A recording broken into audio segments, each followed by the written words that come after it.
Hi students, welcome back to Bosco Campus Vision. I am Marina Michael, Assistant Professor, PG Department of Commerce, Don Bosco College, Kottayam. In the last class, we discussed the risk and causes of risk. Today, in this session, we are going to discussing the topics risk and types of risk. Last class, we risk endaanu padichu kazhinju. Then causes of risk kandu. Now we will പഠിക്കാൻ പോകുന്നത് types of risk. Then what do you mean by risk? Risk is the possibility of incurring a loss in a financial transaction. Every investment is characterized by risk and return. നമുക്കറിയാം ഒരു ഇൻവെസ്റ്റ്മെന്റിനും ഒഴിച്ചുകൂടാൻ പറ്റാത്ത രണ്ട് കാര്യങ്ങളാണ് റിസ്ക്കും റിട്ടേണും. Return കൂടുതലാണെങ്കിൽ അതുപോലെ റിസ്ക്കും ഉണ്ടായിരിക്കും. Risk കുറവുള്ള സെക്യൂരിറ്റീസ് ഉണ്ട്, അതിന് റിട്ടേണും താരതമ്യേന മറ്റുള്ളതിനെ അപേക്ഷിച്ച് കുറവായിരിക്കും. Then which are the types of risk? The risk can be classified into two major groups. The first group comprises those factors which are uncontrollable in nature, which can affect a large number of securities simultaneously, which are uncontrollable in nature.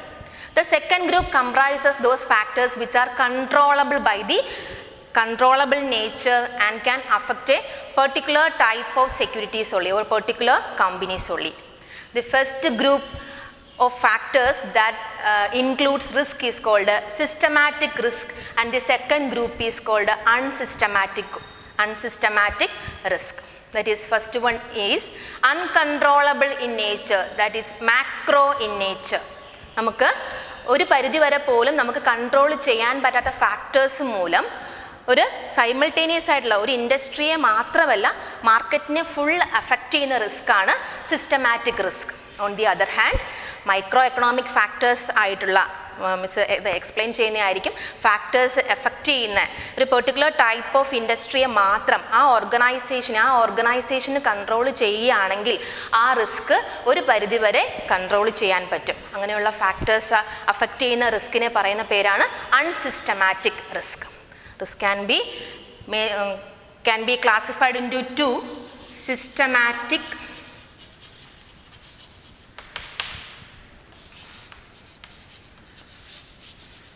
and unsystematic risk. Systematic and unsystematic risk. Then the elements of risk is the total of these two types of risk. The total risk is equal to systematic risk plus unsystematic risk. Then what do you mean by systematic risk? Systematic risk എന്തുവാണ്? Unsystematic risk എന്തുവാണ്? നമ്മൾ പറഞ്ഞായിരുന്നു uncontrollable in nature, നമുക്ക് control ചെയ്യാൻ പറ്റില്ല. ഒരു particular company വിചാരിച്ചാലോ ഒരു particular industry വിചാരിച്ചാലോ നമുക്ക് കൺട്രോൾ ചെയ്യാൻ പറ്റത്തില്ല. That is inherent in nature. അതിന് സ്വമേധയാ ഈ റിസ്കുകളൊക്കെ ആ ബിസിനസ്സിൽ വരുന്നതാണ്. ഒരു പെർട്ടിക്കുലർ ടൈപ്പ് ഓഫ് ഇൻഡസ്ട്രിക്ക് മാത്രമല്ല എല്ലാ ഇൻഡസ്ട്രിക്കും ഉണ്ടാകുന്ന റിസ്ക് ആണ് സിസ്റ്റമാറ്റിക് റിസ്ക്. ദാറ്റ് ഈസ്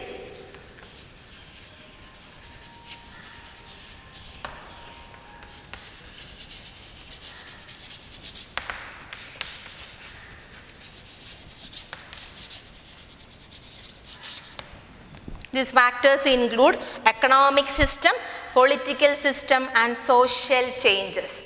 ഈ factors മൂലം these factors are called system wide factors.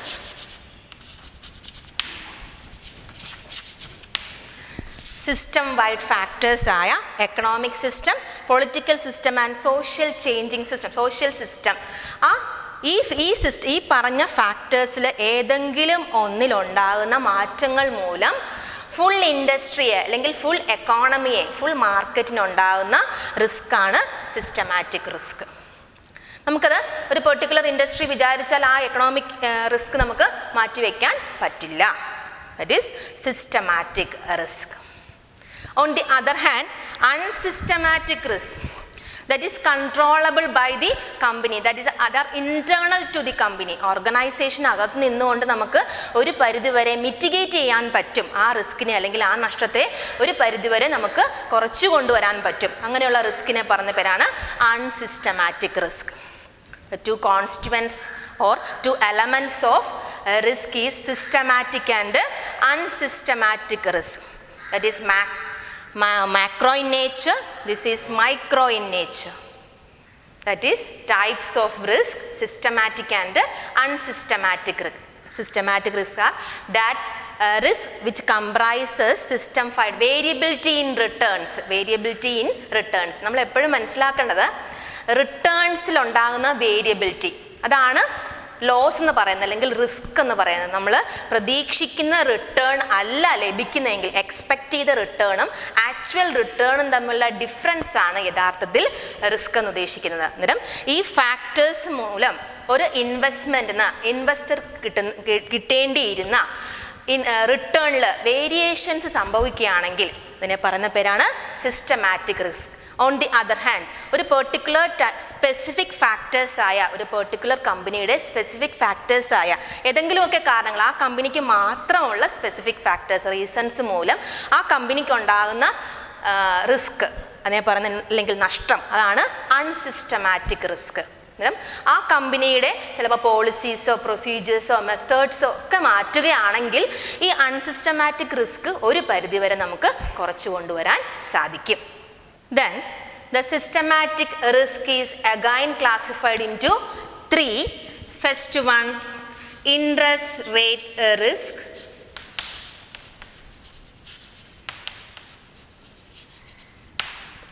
Second one, market risk. Third one,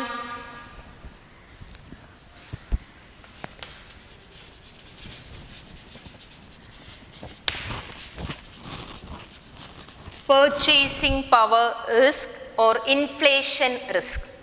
First one, that is systematic risk, is classified into three. First one, interest rate risk. Second one, market risk. Third one, purchasing risk or inflation risk. Then what do you mean by interest rate risk? Interest rate risk നമുക്കറിയാം, സാധാരണയുള്ള debt സെക്യൂരിറ്റീസിനാണ് നമ്മൾ interest കൊടുക്കേണ്ടി വരുന്നത്. Debt securities ആയ bones, ഡിബഞ്ചേഴ്സിനൊക്കെയാണ് interest കൊടുക്കേണ്ടി വരിക. Then മാർക്കറ്റിലുണ്ടാകുന്ന ഫ്ലക്ച്വേഷൻസിനനുസരിച്ചുകൊണ്ട് ഈ type of സെക്യൂരിറ്റീസിൻ്റെ interest റേറ്റിൽ variations സംഭവിക്കാറുണ്ട്. ഈ സെക്യൂരിറ്റീസ് ഇഷ്യൂ ചെയ്യുന്ന സമയത്തെ interest rate, that is coupon rate, ആ കൂപ്പൺ റേറ്റ് ആയിരിക്കില്ല ആഫ്റ്റർ ദി ഇഷ്യൂ പ്രോസസ്സിന് ശേഷം കുറച്ച് നാളുകൾക്ക് ശേഷം ഉടൻ തന്നെയോ ഈ ഇൻട്രസ്റ്റ് റേറ്റിൽ വേരിയേഷൻസ് സംഭവിക്കാം. അങ്ങനെ വേരിയേഷൻസ് ഇൻട്രസ്റ്റ് റേറ്റിലോ ഡെറ്റ് സെക്യൂരിറ്റീസ് ആയ ഡിബഞ്ചേഴ്സ്, ബോൺസിൻ്റെയൊക്കെ ഇൻട്രസ്റ്റ് റേറ്റിലുണ്ടാകുന്ന വേരിയേഷൻസ് മൂലം ഉണ്ടാകുന്ന റിസ്ക്കാണ് interest rate risk. Then second one, market risk. നമുക്കറിയാം മാർക്കറ്റ് എപ്പോഴും സദാസമയവും ചേഞ്ച് ചെയ്യുന്ന ഒന്നാണ് മാർക്കറ്റ്. ഷെയർസിനെ സംബന്ധിച്ചുണ്ടാകുന്ന റിസ്ക്കാണ് market risk. This type of risk is associated with the shares and securities. Shares and securities. ഷെയർസിനെ സംബന്ധിച്ചുണ്ടാകുന്ന റിസ്ക് ആയതുകൊണ്ട് തന്നെ മാർക്കറ്റ് എപ്പോഴും ഓൺഗോയിങ് ഫ്ലക്ച്വേഷൻസിന് വിധേയമായിക്കൊണ്ടിരിക്കുന്നതാണ് മാർക്കറ്റ് എപ്പോഴും. നമുക്കറിയാം BSE, Bombay stock exchange indices എല്ലാം, നാഷണൽ സ്റ്റോക്ക് എക്സ്ചേഞ്ച് ഇൻഡീസസും സ്റ്റോക്ക് എക്സ്ചേഞ്ചുകൾ തന്നെയും എപ്പോഴും ഷെയർ മാർക്കറ്റിലെ പ്രൈസുകൾ വേരിയേഷൻ സംഭവിച്ചുകൊണ്ടായിരിക്കും. അങ്ങനെ മാർക്കറ്റ് ഫ്ലക്ച്വേഷൻസിനനുസരിച്ച് ഷെയർ പ്രൈസസിന് വേരിയേഷൻസ് ഉണ്ടാവുകയും അതുമൂലം ഉണ്ടാകുന്ന റിസ്ക്കാണ് market risk. Then third type of risk is purchasing power risk. Third type of risk is purchasing power risk or inflation risk. Inflation risk. നമുക്കറിയാം നമ്മുടെ എക്കോണമി എപ്പോഴും ചേഞ്ച് ചെയ്തുകൊണ്ടിരിക്കും, whether it is in inflation or it is in deflation. ഈ ഇൻഫ്ലേഷൻ്റെ സമയത്ത് economy നമുക്കുണ്ടാകുന്ന purchasing പവറിലും വ്യത്യാസമുണ്ടാകാം. Purchasing പവറിലും വ്യത്യാസം ഉണ്ടാകാം. നമ്മൾ ഒരു ഇൻവെസ്റ്റ്മെൻറ്റ്, ഒരു സെക്യൂരിറ്റി വാങ്ങുക എന്ന് പറഞ്ഞാൽ ദ ഓപ്പർച്യൂണിറ്റി മിസ് ചെയ്യാണ്. വേറൊരു സാധനം, വേറൊരു ഗുഡ്സ് ആൻഡ് സർവീസസ് വാങ്ങാനുള്ള ഓപ്പർച്യൂണിറ്റി നഷ്ടപ്പെടുത്തിക്കൊണ്ടാണ് നമ്മൾ ആ ഇൻവെസ്റ്റ്മെൻറ്റ് വാങ്ങുന്നത്. ആ ഇൻവെസ്റ്റ്മെൻറ്റ് വാങ്ങുകയും അതുവഴി നമുക്ക് മറ്റ് ഗുഡ്സ് ആൻഡ് സർവീസസ് വാങ്ങാനുള്ള ഓപ്പർച്യൂണിറ്റി, സാധ്യത നഷ്ടപ്പെടുത്തുകയാണ്. ദെൻ ഇൻഫ്ലേഷൻ്റെ സമയത്ത്, എക്കോണമിയിൽ ഇൻഫ്ലേഷൻ ഉണ്ടാകുന്ന സമയത്ത് ഗുഡ്സ് ആൻഡ് സർവീസസിൻ്റെ പ്രൈസസ് കൂടും. ദെയർബൈ അതിൻ്റെ ഫലമായിട്ട് ഇൻവെസ്റ്റേഴ്സിൻ്റെ പർച്ചേസിങ് പവറിൽ കുറവുണ്ടാവുകയും റിട്ടേണിന് കുറവുണ്ടാവുകയും ചെയ്യും. മിസ് പറഞ്ഞ മനസ്സിലാവുന്നുണ്ടോ? Purchasing power risk or inflation risk. This risk is the variations in returns caused by the inflations in the economy. എക്കോണമിയിൽ ഉണ്ടാകുന്ന ഇൻഫ്ലേഷൻ മൂലമുണ്ടാകുന്ന ചേഞ്ചസ്, അതുമൂലം ഉണ്ടാകുന്ന റിസ്ക്കാണ് പർച്ചേസിങ് പവർ റിസ്ക്. ഓട്ടോമാറ്റിക്കായിട്ട് ഈ പർച്ചേസിങ് പവർ റിസ്ക് ഇൻഫ്ലേഷൻ്റെ സമയത്ത് ഗുഡ്സ് ആൻഡ് സർവീസസിൻ്റെ പ്രൈസിൽ വർധനവ് ഉണ്ടാവുകയും അതുവഴി ഇൻവെസ്റ്ററുടെ പർച്ചേസിങ് പവർ ഡിക്രീസ് ചെയ്യുകയും thereby decrease the return from that investment. നമ്മളന്നേരം പഠിച്ചത് types of systematic risk. Risk may be classified into two types, systematic and unsystematic. Then again, systematic risk is again classified into three: interest rate risk, market risk, third one purchasing power risk. Interest rate risk is the variations in the risk that is due to the variations in the bond prices.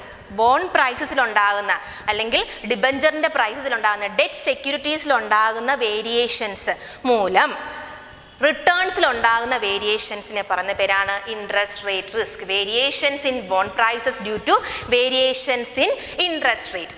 Then second one, market risk, variations in returns caused by volatility in the stock market. Stock market indices ഉണ്ടാകുന്ന volatility, changes or boom ആകാം, bullish trend ആകാം, bearish trend ആകാം. അന്നേരം ഏതാണോ ആ volatility, stock മാർക്കറ്റിലെ volatility മൂലം variations returns കുറയുകയാണെങ്കിൽ, കുറയുന്നതാണ് ഓട്ടോമാറ്റിക്കായിട്ട് എപ്പോഴും നമ്മൾ ആ കോൺസെപ്റ്റ് മനസ്സിലാക്കിയിരിക്കും.